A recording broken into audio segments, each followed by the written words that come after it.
Hola, amigas y amigos. Aquí estoy de nuevo después de pasar estos meses y estoy aquí de nuevo con vosotros porque quiero cantaros una canción para el Día de los Enamorados.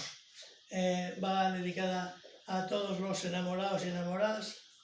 Es una canción que voy a cantar hoy en primicia, una canción cuya letra la hizo mi amigo Arsenio Fernández Nespral, que es componente del Cuarteto Torner, y la música la puse yo. Espero que os guste, a ver qué os parece. Hoy va en primicia, es la primera vez que la cantamos.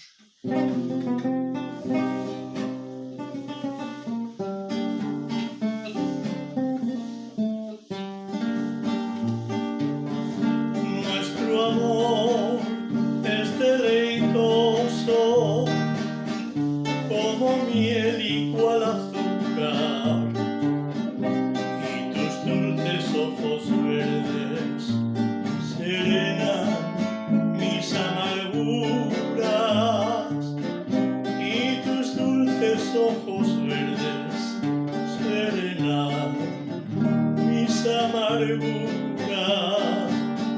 Si algún día te dijeran que nunca más te querría, perseguiré a tus falaces sin descanso mientras viva.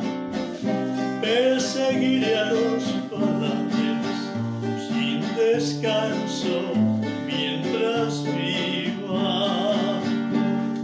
Siempre te querré como el alba quiere al sol y el anochecer la luna. Así te quiero a ti yo, así te quiero a ti yo, como la noche a la luna y la claridad al sol.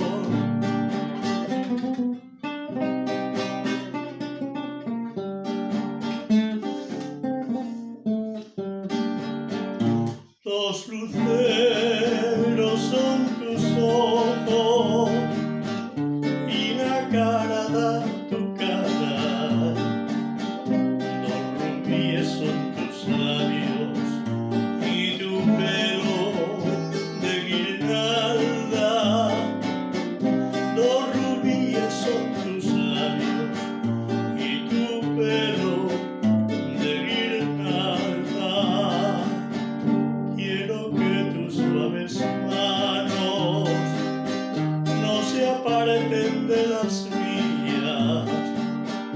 Quiero que seas la sombra que me acompañe en la vida.